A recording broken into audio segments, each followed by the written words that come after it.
A manchete até é curiosa, né? A apoteose da burrice nacional. Não vou trazer o texto na íntegra, mas alguns pedaços para a gente reler hoje, com mais conhecimentos. Estão internacionalizando a Amazônia. Não dá para entender como um processo desses ocorre no governo do PT, exclama o senador Pedro Simon, diante do projeto governamental que permite à União conceder à iniciativa privada a administração e exploração econômica das florestas nacionais. Ora, se o senador lesse os meus artigos ou assistisse às minhas conferências, não estariam tão surpresos diante do óbvio. Desde pelo menos 10 anos atrás, 10 anos antes da eleição de Lula para a presidência, eu advertia: se vocês querem saber o que é entreguismo, esperem o PT chegar ao poder. O que foi a era Lula 3? Por entreguismo, de A a Z. A Olavo seguia. Elogiado em São Salvador pela sua fidelidade inflexível ao movimento comunista, homenageado na mesma semana em Davos pela sua conversão ao capitalismo. Eu fiquei assim, quando eu li isso, eu falei, pô, conversão em Davos. Eu lembrava de Olavo sempre falar sobre isso, que o Lula conseguia ao mesmo tempo ser o rei do comunismo e o rei de Davos, o rei dos globalistas. Eu falei, pô, Davos deve ser o Fórum Econômico Mundial. Foi por conta desse texto que eu falei, eu tenho que ir atrás. Como assim? Onde que Lula foi? E acabei me deparando com aquela foto. Mas continuando, né? Lula parece ser o maior enigma ideológico de todos os tempos. Porém, ainda mais admirável é a recusa geral da mídia em notar o paradoxo e pedir explicações ao personagem. Ninguém quer questionar o Lula. Como assim, velho? Como assim o Lula disse esquerda, foi de São Paulo, mas amigo do Biden, amigo do Macron, elogiado em Davos, carta ao povo brasileiro, amigo do FHC, e ninguém faz essas perguntas incômodas. É como o Milton Santos fala no Roda Viva. A gente tem que estudar, né? Mas existe uma certa dificuldade de se debruçar sobre esses temas.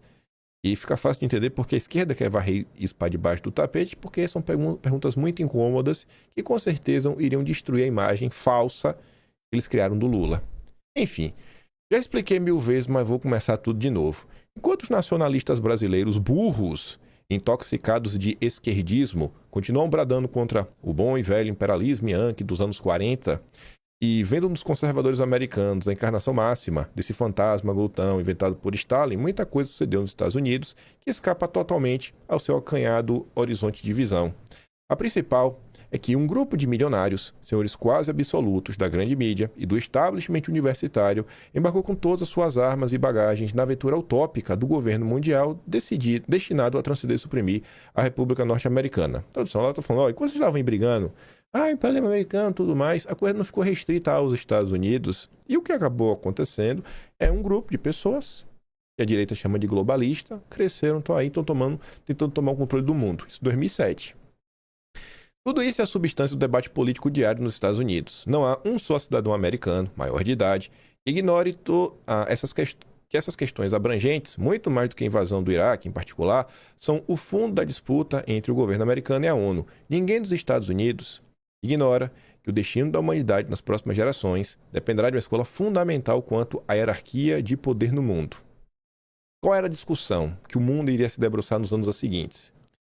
Continuará a existir um sistema de nações independentes, países soberanos, mais ou menos garantido pela hegemonia política, militar e econômica da democracia americana, ou esta cederá o lugar a uma burocracia global, firmemente disposta a eliminar a soberania nacional dos Estados Unidos e, junto com ela, de todas as demais nações.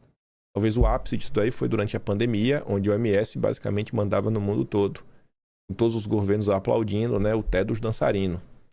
E você vê que hoje a grande pauta vem se tornando o quê? Soberania nacional. A retomada dos movimentos nacionais, políticas focadas na própria nação. Os Estados Unidos hoje é o melhor exemplo disso na administração Trump. Esse era o questionamento em 2007. Do ponto de vista econômico, esse plano pode ser resumido da forma: plano globalista.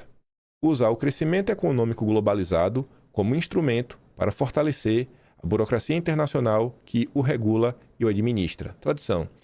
Vamos pegar esse crescimento, as empresas estão crescendo, esses fundos que estão crescendo e que administram diversas empresas que estão ganhando muito dinheiro, tipo a BlackRock, que vocês conhecem muito bem.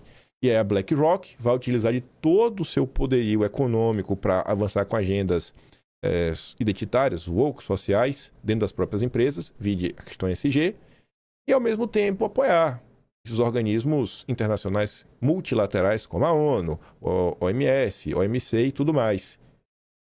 Foi o que aconteceu nos últimos anos. É uma receita quase infalível, capaz de atrair a colaboração de correntes políticas as mais heterogêneas, com a condição de que não questionem as implicações mundiais do plano e se atenham aos aspectos parciais e regionais que pareçam coincidir momentaneamente com as suas ideias e programas. Liberais, sempre eles, que, obsediados pela liberdade econômica, vejam nela uma casa sui e tornem cegos para os fundamentos culturais, religiosos e morais que a possibilitam, são utilíssimos para promover a destruição desses fundamentos em nome da primazia do mercado, se não da racionalidade científica. Nacionalistas de esquerda intoxicados de anti-americanismo são ótimos para sacrificar a soberania de seus países no altar do imperialismo global, no instante mesmo em que imaginam salvá-lo dos Estados Unidos. Quantas e quantas ações, em parceria com ONGs, com Soros e com outros grupos, a esquerda não tomou para salvar a democracia e combater o imperialismo, se vendendo por que existe de pior. Comunistas e em rádios em geral, empenhados em criar blocos econômicos militares regionais para resistir ao imperialismo yankee, esses então são os queridinhos por excelência do globalismo. Espalham ódio ao principal adversário do esquema, fortalecem a ONU e, de quebra, já vão promovendo as integrações regionais que, pelo menos desde Hans Morgenthau, foram admitidas como a única via possível para a implantação do governo mundial. Os sociais-democratas embriagados de terceira via, qual a terceira via? Então, nem preciso falar, né? Esses são a própria burocracia internacional em ação. Tem nada mais globalista do que a terceira via. Isso foi escrito em 2007. Primórdios da internet. E aí eu fiquei naquela, né? Mas como assim? E o nosso ponto central é falar do Lula. Como foi essa história de Davos? Aí, para entender esse processo, temos que voltar para o primeiro ano do governo Lula, quando Nil Doriks percebeu que tinha algo errado. Falou, opa, Lula traiu o movimento, é melhor me sair. 27 de janeiro de 2003. Tinha 27 dias que o governo tinha começado. Soros afirma agora que o governo do PT tem de dar certo. Como assim? Soros inverteu completamente o raciocínio que fez para a Folha em junho passado, quando a campanha eleitoral brasileira começava a esquentar. Naquele momento, Soros dizia que os mercados financeiros imporiam o caos se os eleitores nas pesquisas não optassem firmemente por Serra. Isso aconteceu. O Soros fez campanha aberta para o PSDB. Quem poderia imaginar, né? Isso foi notícia na época, foi escândalo, gritaria para um lado, gritaria para o outro. O tempo passou e quem virou o queridinho do Soros? O Lula e os petistas. Ontem, em encontro com o próprio Lula em Davos, Soros disse que o teste agora seria para o próprio mercado financeiro. Ou seja, o mercado teria de demonstrar que é capaz de aceitar um resultado eleitoral impecavelmente legítimo e democrático. O mega financista acrescentou que o governo Lula tem de dar certo, opinião obviamente compartilhada pelo presidente brasileiro. Ironia à parte, Lula só pode ter ficado satisfeito com Soros, porque esse financista, de origem húngara, naturalizado norte-americano, se diz disposto a ajudar o governo brasileiro em organismos internacionais e na complicada batalha para reduzir o risco do país. Ah, meu Deus, que lindo, né, esse apoio do Soros. Mas esse processo, até o Lula chegar com Soros, tem alguns capítulos curiosos, que é o quê? Quando você volta 3 anos antes no tempo, nos anos 2000, o Lula, que em 2003 estava abraçado com Soros em Davos, 3 anos antes, era um Lula que brigava contra os Soros e criticava Davos. Nos anos 2000, o PT criou um fórum para competir com Davos, para fazer oposição a Davos. Foi o Fórum Social Mundial. Texto escrito pelo Aloysio Mercadante, que Lula colocou no BNDES. Uma dimensão não menos importante da construção ao longo das últimas décadas dos alicerces institucionais da nova ordem econômica e política, então o PT sabia muito bem que o Fórum Econômico Mundial tinha essa função, foi o surgimento de mecanismos próprios de articulação em escala global dos interesses e influências da comunidade de negócios, a grande beneficiária da globalização. É o caso do Fórum Econômico Mundial. Mesmo sabendo que o Fórum Econômico Mundial era o centro de articulação do regime global, que o PT fingia fazer oposição, lá foi o Lula abraçar os Soros. Foi por meio desse conjunto de instituições representativas dos interesses hegemônicos dentro do processo de globalização que se alimentou a difusão do pensamento único. Os resultados dessas políticas são conhecidos. O novo mundo feliz da globalização provocou o agravamento das desigualdades entre países, aumentou em toda parte a concentração de renda e da riqueza e levou o desemprego a níveis críticos. E ainda assim o Lula, 3 anos depois, estava lá em Davos. É nesse contexto que surge a ideia de, como contraponto ao Klaus Schwab, ao Fórum Econômico Mundial, realizar anual e simultaneamente, no mesmo período, que é para fazer oposição mesmo, uma reunião que representasse os interesses dos povos no processo de globalização, Fórum Social Mundial. Só que aí Lula se elegeu, 3 anos depois, e começaram algumas discussões. O governo defende ida de Lula a fora em Davos. Mas como assim? Em 2003 iria ocorrer o Fórum Social Mundial. Era a chance da esquerda ser o presidente da maior república da América Latina, as 10 maiores economias do mundo, fazendo frente a Davos. Os setores do governo Lula estavam mandando ele para Davos. Já tinha um sinal, tinha algo errado no ar, que foi o que Nildo Orix e outras pessoas perceberam. Oh, irmão, é melhor sair desse governo. Lula é esquerda permitida. Em reunião com organizadores do Fórum Social Mundial, ontem em Brasília, representantes do governo disseram que Lula levara o discurso de Porto Alegre para o Fórum Econômico Mundial em Davos. Levará. Conforme a Folha anunciou ontem, integrantes da organização do Fórum Social, que realiza seu 3º encontro neste ano, criticaram a provável participação de Lula em Davos. A turma queria que o Lula fosse para Porto Alegre. Passados 5 dias, militantes anti-globalização, a turma anti-imperialista, os antiglobalistas, a esquerda antiglobalista e MST pedem a Lula que ele não vá para Davos. O que não aconteceu? Lula traiu a esquerda. Coordenadores do Fórum Social Mundial, o maior encontro antiglobalista do planeta, e do MST pediram que Lula não vá para Davos. Nós que construímos o Fórum Social Mundial e criamos por oposição a Davos, agora é muito difícil entender a viagem de Lula, depois dos 3 anos em que demonstramos o quanto Davos é prejudicial para o modelo econômico internacional. Pois é, né? E Lula traiu a esquerda. Mais 5 dias, 20 de janeiro. Viagem de Lula a Davos, eleição no Senado e reformas dividem o PT. E a gente vai abordar hoje muito mais essa divisão. A ala radical do partido defende a presença de Lula no Fórum Social Mundial. E olha o termo. Na época não fazia muito sentido. Ala radical, os radicais, os eduardistas de esquerda. Os eduardistas querem que o Flávio vá no CIPEC, ao invés de Flávio ir abraçar o Klaus Schwab. Leia essa notícia dentro da sua bolha, para você entender a gravidade. Imagina, trocar o CIPEC, trocar um evento com Bolsonaro para abraçar o Klaus Schwab. E a Davos seria a legitimação de um modelo que nós criticamos. Argumentou Eloís Helena. 3 dias depois, petistas criticam a decisão de Lula de viajar a Davos.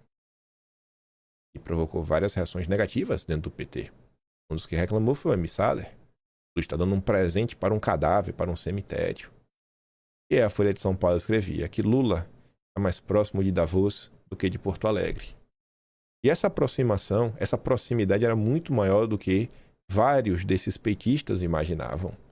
O governo Lula sempre foi um governo globalista, desde o início. Mas desde o início. E a gente vai falar sobre isso, né? Enfim, Lula foi para lá e bateu a foto. Vamos agora nos aprofundar no ano de 2003. O ano que, para quem estava desperto, já havia um motivo suficiente para romper com o PT e compreender que Lula era um cavalo de Troia dentro da esquerda. Recebi algumas pistas do caminho das pedras e como começar a pesquisar. E eu já falei para vocês, a Biblioteca Nacional está aí, a internet está aí, mas primeira pergunta, qual pergunta fazer para obter as respostas? O que é que você tem que pesquisar? Sabe, PT tem meio notícias, não tem como ler todas as notícias com a palavra PT. Você vai cruzar PT com o quê? E aí me falaram cara, essa tensão que existia.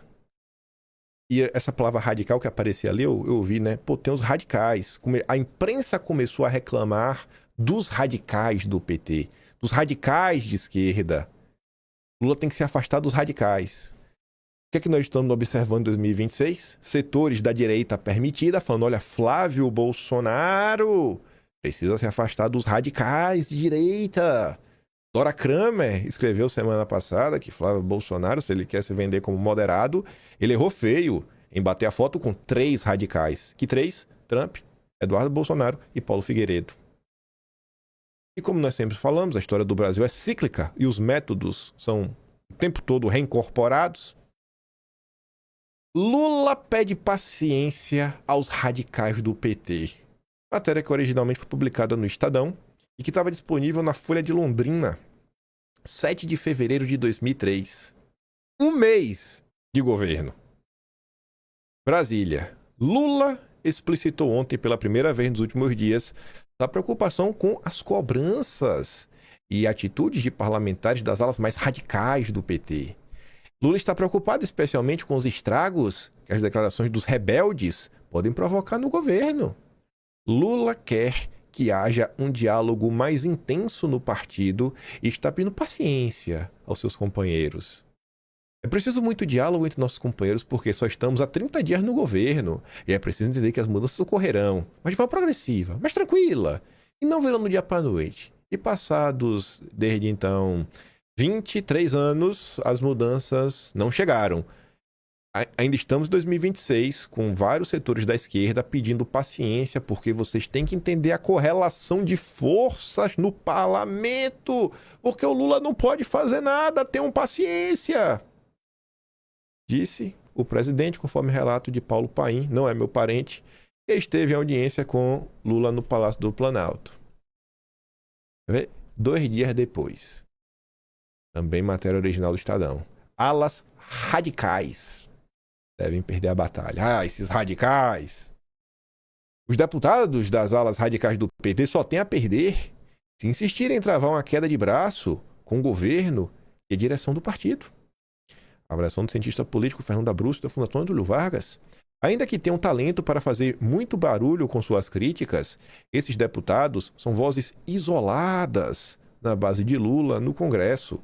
E como correm o risco de cair no ostracismo político caso sejam expulsos ou optem por sair do PT, é porque Lula domina 90% do partido, contabiliza o cientista político. Em termos de jogo político, os deputados da esquerda petista terão dificuldades para ganhar espaço. O governo não deve mudar sua agenda e quando uma matéria importante, como a autonomia do Banco Central, chegar ao Congresso, vai cobrar fidelidade partidária. Porque o PT era favorável a isso, né? E não é curioso? Lula chega, nomeia Henrique Meirelles, manteve todo o arcabouço do Fernando Henrique Cardoso. E olha o que se discutia na época. Você entende por que a esquerda radical, os eduardistas de esquerda, a ideológica do governo Bolsonaro de esquerda estava insatisfeita com Lula? Imagina aí. Imagina, é como chegar, sei lá, num governo Bolsonaro e falar, não, que o Bolsonaro pautar aí sei lá, lei para proteger ONGs, vocês vão ter que apoiar. Você fala assim, mas peraí, cara, vai proteger ONG? Tá maluco, ué? Se Lula for obrigado a pedir unidade partidária aos radicais, eles não se sustentarão no partido. Em última análise, Abruzzo ressalta que as declarações furiosas dos radicais podem até mesmo ajudar o governo e a consolidação de alguns líderes, como o ministro da Fazenda Palocci e o líder do governo no Congresso, o Aloysio Mercadante. Parece até um teatro onde os radicais criticam para que alguém do governo, como Palocci Mercadante, responda. Com isso, os líderes do governo vão se credenciando junto à sociedade e ao mercado financeiro. Você vê hoje André Esteves elogiando o Haddad, dizendo que numa pesquisa, numa disputa, se ocorresse Haddad e Tarcísio, ele ia viajar para a Itália porque ele sabia que o Brasil estava em boas mãos, ele não tinha nem como escolher o melhor. Então você vê que essa tentativa do PT de agradar Faria Lima também não é nada novo. Passado 10 dias, 19 de fevereiro de 2003, também matéria original do Estadão, comando petista muda a estratégia para conter os radicais. E esses radicais incomodam, seja na direita, seja na esquerda. O comando do PT decidiu adotar outra estratégia para conter a fúria dos radicais em relação à política econômica. realizará debates com a bancada federal e filiados sobre a reforma da Previdência. A nova tática foi acertada com o Palácio do Planalto depois de muitas atrapalhadas. Nos bastidores, a avaliação é de que tanto o governo como a direção do partido erraram ao tentar enquadrar publicamente os rebeldes porque a crise tomou proporções maiores do que o fato. No governo Bolsonaro, em qualquer momento, a esquerda sempre é contrária à reforma da Previdência, mas quando é pro Lula fazer, todo mundo fica quieto. Foi o que aconteceu na época, né? O que eles queriam. Lula e a cúpula petista estão convencidas que parlamentares de alas xiitas só resolveram aparecer na plenária dos servidores federais e no ato de lançamento da campanha salarial da categoria por causa dos holofotes. Nos dois lugares, reforçaram as críticas ao governo. Na prática, porém, os radicais petistas fazem barulho no Congresso, mas pouco apitam no PT, porque o partido está dominado. O partido foi feito para ser dominado, foi feito para dominar a esquerda. Falou aqui, ó, quem manda é o Lula, a cria do Golbery. Como disse na campanha o economista Guido Mantega, hoje ministro do Planejamento, Orçamento e Gestão. Guido Mantega estava trabalhando no Banco Master, né? Sempre foi um homem do PT e navegava bem no mercado. Além disso, um racha não interessa nem a eles, que têm cargos no governo, nem ao grupo moderado, com hegemonia na legenda e na equipe de Lula. Os moderados. Os 92 deputados do PT, 26 são faces de esquerda. Bom, do PL, do 100 do PL, você já tem no mínimo uns 26 que é do PL raiz. O PL mesmo radical deve dar uns 20. É o mesmo padrão. No Senado, as tendências desse espectro ideológico emplacaram 2 dos 14 parlamentares da sigla. Igual à direita. Você tem a direita moderada, Mourão, Damares, Ciro Nogueira é direita, né? Sem direita. Graças a Deus não vai se reeleger. Agora, de direita mesmo, rapaz. Quem lá no Senado hoje? Direita mesmo. Fala, rapaz, isso aí é da ala radical. Sabe como é, né? Mudou alguma coisa? Você vê que os mesmos problemas que os radicais de esquerda sofriam são os problemas que os radicais de direita sofrem. É a esquerda permitida atrapalhando um lado e a direita permitida atrapalhando o outro. E no final do dia, o regime só avança.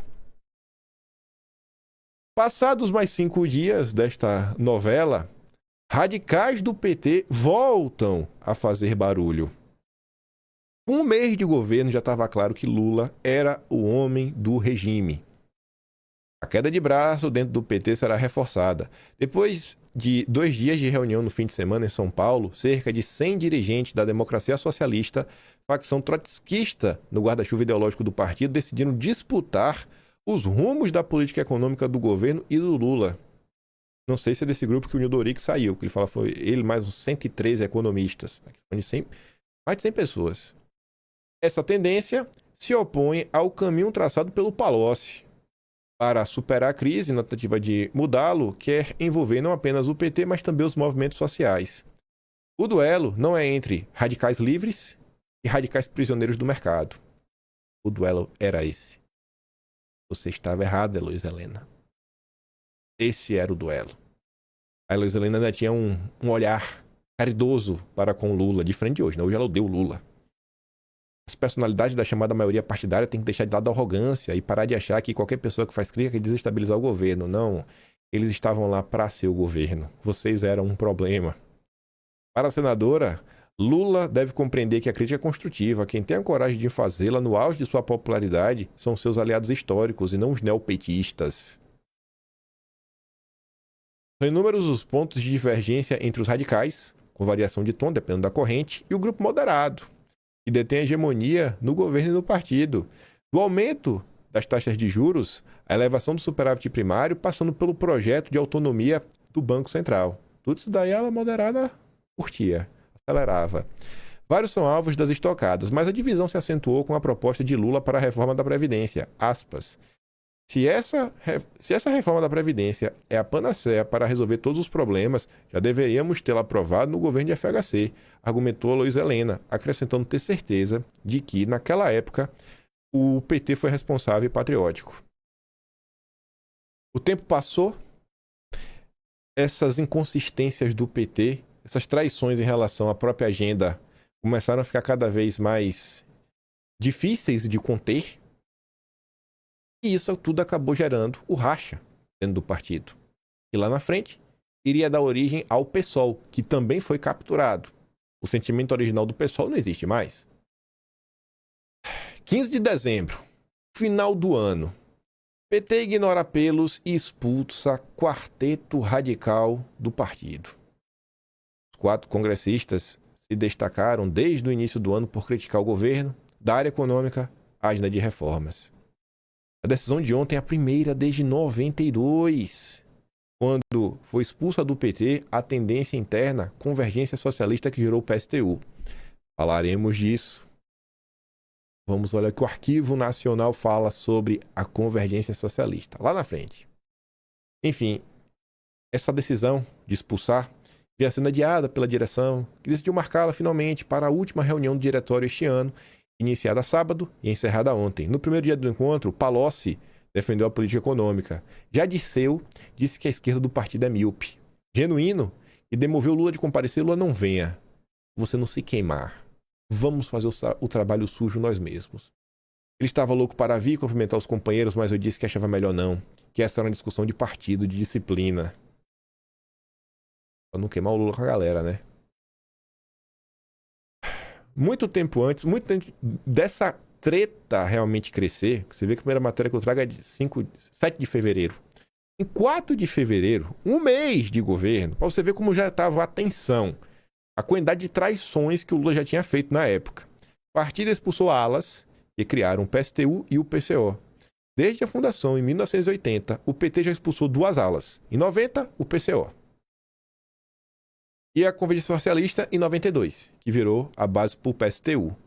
O então secretário-geral, José Dirceu, que também é um homem do regime, e o presidente de honra do partido, o Lula, que ambos eram da ala majoritária, a ala moderada, defenderam a medida dizendo que as facções atuavam como partidos dentro do partido, criticando o PT por trocar o socialismo pelo reformismo, as reformas.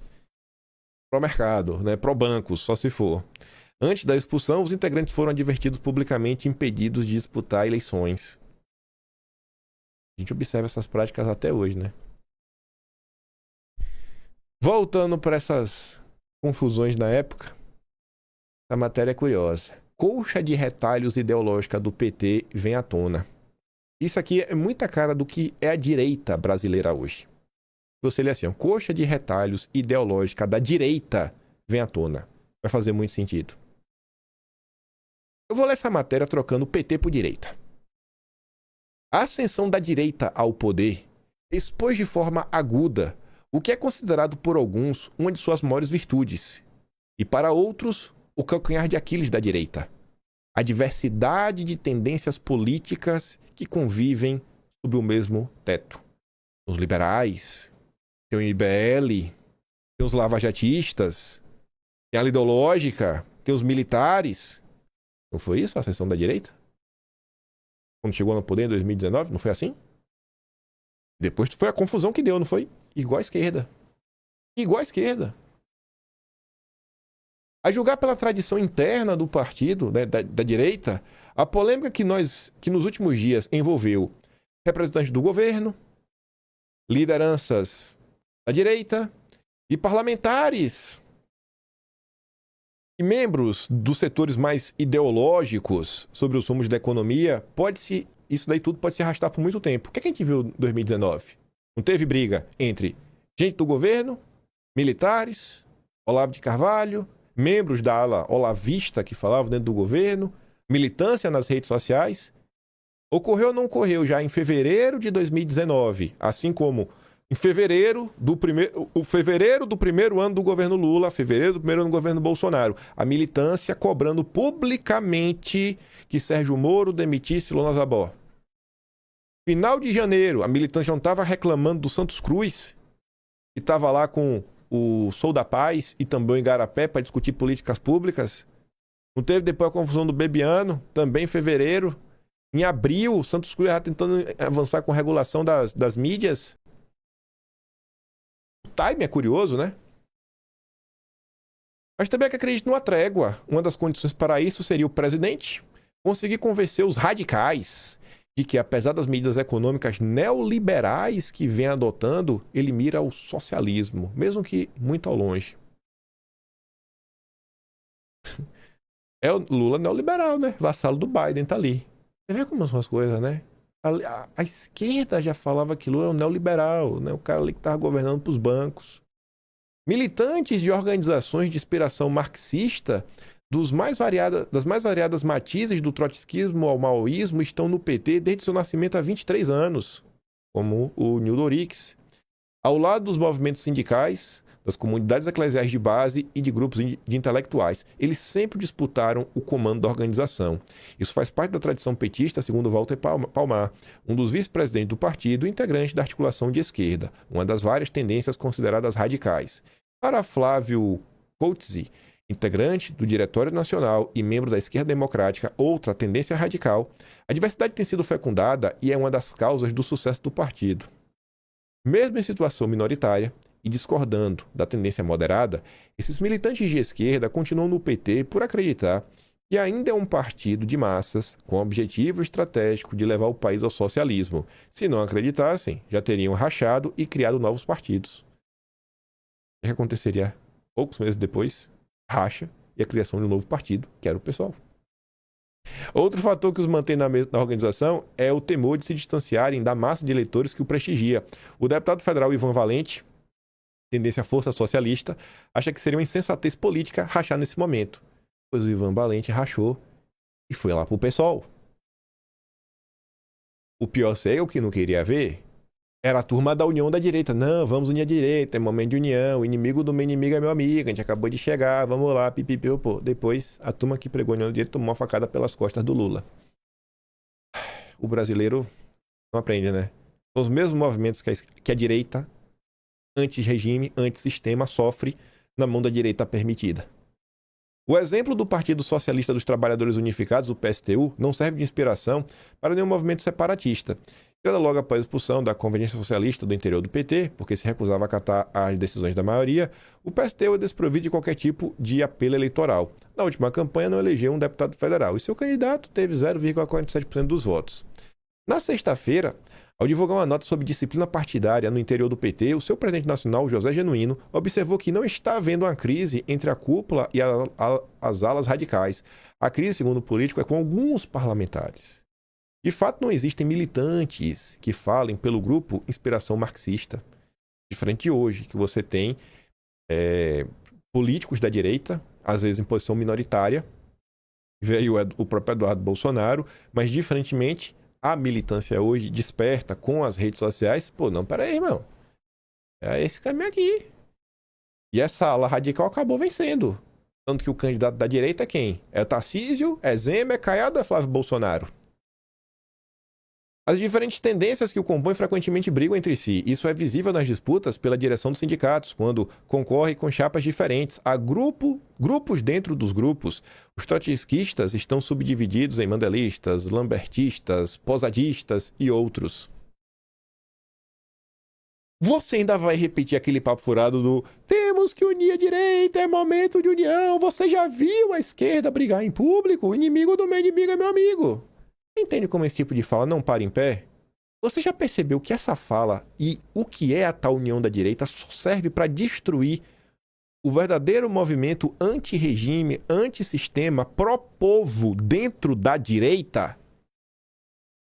Não estou falando que essa turma aqui lutava pelo povo, mas essas pessoas aqui, pelo menos, estavam criticando o Lula porque queriam medidas que, pelo menos, na cabeça deles... Vamos tentar jogar pela cabeça deles. Eles queriam que o Lula estivesse trabalhando em torno de aumento de salário mínimo, criação de emprego e mil coisas. Não ficar lá mamando o Jorge Soros, abraçando o Klaus Schwab, medidas neoliberais, como eles classificam, Henrique Meirelles no Banco Central e diversas outras traições.